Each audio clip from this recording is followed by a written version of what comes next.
Welcome back. Welcome back to Geek Therapy Radio. Still your host, Johnny Hemberger. I haven't gone anywhere.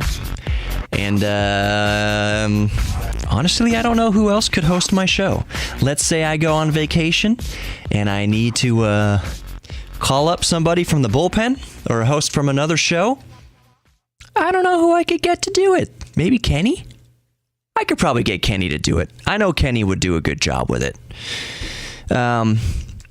My only fear is, and I love Ken Webster Jr. to death. He's a good dude. Kenny is one of the best people you could ever possibly hope and pray to know in your lifetime. Kenny gets edgy with it. I never wanted my show to be a political show. I will talk about maybe some, political policies that have an effect on a geek or on our hobbies. For instance, I'll say that the FAA has withdrawn the requirement to register drones. That's real. For about a year and a half there, we had to register drones over half a pound or quarter of a pound with the FAA, which is stupid. So I might get political in that realm. Well, I'll talk about bills and legislation passed that has an effect on geek stuff. But I think if I had Kenny come on here, he'd get controversial with it. And which is fine. But I think more I'm just afraid that episode that I have Kenny host would be my most popular episode ever, and that would not reflect well on me. And yes and no, maybe it will or wouldn't, but I don't think people are coming to listen to my show to get pissed off at politics. And I'm not saying that's exactly what Kenny would do. I'm sure Kenny would do a good job. I guess all I'm saying is I'm the only one who's going to host my show. And if I was gone, then I'm popping up a best of or just recording it a different day or whatever I have to do to keep my geek satisfied. And if you're listening right now thinking, I'm not one of your geeks, I'm not a geek. You are a geek. You are a geek. Let me talk to the person right now who's driving along, who's thinking, what is this show? This is a show for geeks. I'm not a geek. Sir or madam, what is your favorite hobby? What do you like to do in your free time? And I'm going to throw something out there that's just generic. Well, Johnny, I like reading. Well, you're a geek about books. You're a reading geek, which is good. We need more reader geeks. Well, Johnny Hemberger, I'm really into boats. You're a geek about boats. You geek out about boats. Johnny, I'm not a geek. I love fishing. You are a turbo nerd about fishing. You have a little fish finder on your boat. You have a radar that's putting out pulses of sound, ultrasonic sound into the water so you can see the fishies on that screen of yours.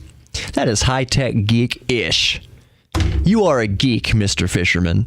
I should stop pounding the desk because you can hear that.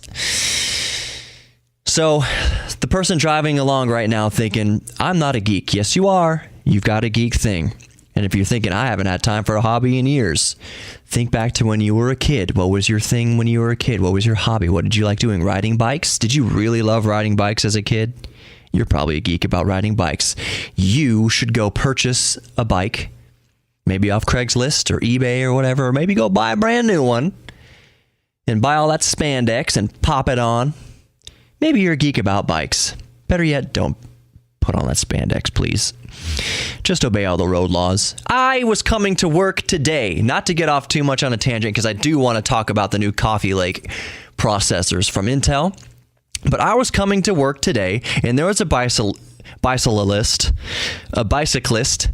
on the road holding up traffic. All of us are going 15 miles an hour on a 35 mile an hour street because this bicycle rider did not want to use the green belt. A greenbelt is like a sidewalk, except it is built and designed for bicycles. It is not on the main street. It straddles it's off to the right of right or left of the main street, but it's a clear, perfect path for somebody to ride their bicycle on. So why, oh why, bicyclists out there, bike geeks, why can't you just use a greenbelt if it's available? Why can't you just use a nicely paved sidewalk that's available? Why do you have to run stop signs? Why do you think it's okay to run crosswalks? Why do you think that the world bows to you? Because you're on a bike. And I know most of you probably aren't like that, but you still see it a lot. Just like you see drivers not using turn signals. I'm going to stop it right there because I'm going to blow a corpuscle if I go off on people not using turn signals. Let's get back to an actual geek topic for this week, and that is Intel has released their Coffee Lake processors. Now, usually when Intel releases new CPUs, generation to generation, there isn't much change. To appreciate a noticeable change between generations, you have to go, for instance, from Coffee Lake. Actually, I'm not going to use that example because Coffee Lake is a very good generational leap. But let's say you go back Kaby Lake and before. You have to go from Kaby Lake back 3 or 4 generations and then do a benchmarking test to see a significant improvement between 3 generations ago and this current generation. That is not the case now with Coffee Lake. Coffee Lake is a marked improvement over previous generation processors. Intel's 8th gen processors are a significant improvement over 7th gen. And guess what? Like I've been barking and howling about on Geek Therapy Radio, that is because AMD has changed the game with their Ryzen processors and Threadripper processors. AMD has sent Intel scrambling, and thank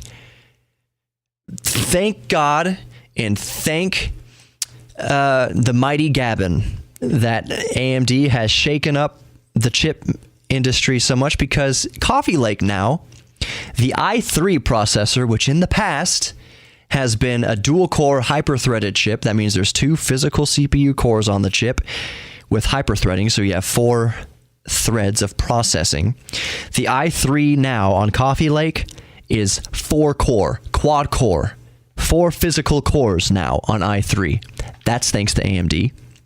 That's thanks to AMD offering all those cores on their budget chips. The i5 now is 6-core. The i5 is the most mainstream processor. Now, instead of 4 physical cores, it is 6 physical cores. That's great. What's the i7? The i7 now is 6 physical cores with hyperthreading that you can overclock to a nice and stable, comfy 5 gigahertz. There is no way Intel would have released this generation of chips with such features if AMD hadn't come out of nowhere and blown and just dropped the mic on the CPU game. So thank you, AMD. Because guess what? I'm not an Intel fanboy necessarily. That's all that's really been available for a high-end user over the past decade. But guess what? Intel chips, core for core, are still markedly better than AMD's chips core for core. What AMD did is they got to within 80 or 90% as good as Intel at half the cost. That's what AMD did. So it's great that now Intel is offering multi-core chips to the consumer for reasonable prices. Again, the i3 now is 4 physical cores, no hyperthreading. The i5 is 6 physical cores, no hyperthreading, and the i7 8700 now is 6 cores with hyperthreading.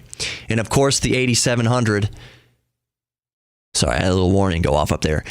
The 8700K is overclocked, it's unlocked, so you can boost it to 5 gigahertz comfortably. And KPRC, as I'm recording right now, is having an issue. So let me just fix that real quick like. Anyways, that's all I got for this segment of Geek Therapy Radio. Good on you, Intel. Thank you for... Please, sir, may I have another? Thank you for offering us better chips, because the 8700K is the best chip for gaming now. Thank you, Intel. More importantly, thank you, AMD, from the bottom of my nerd heart, for stepping up the CPU game. More Geek Therapy Radio coming up. I'm Johnny Hemberger. Go visit Geek Therapy Radio and all the stuff. Geek Therapy Radio on Instagram, Geek Therapy Radio on Facebook, Geek Therapy Radio on YouTube, and GeekTherapyRadio.com. Basically, just type Geek Therapy Radio into Google and then like and subscribe to all that stuff. It will make my heart happy. Stick around. More Geek Therapy Radio coming up. I'm Johnny Hemberger. See you in a couple minutes, but not on YouTube, because on YouTube you'll just see it instantly. So we'll be right back. Got you stuck off the realness.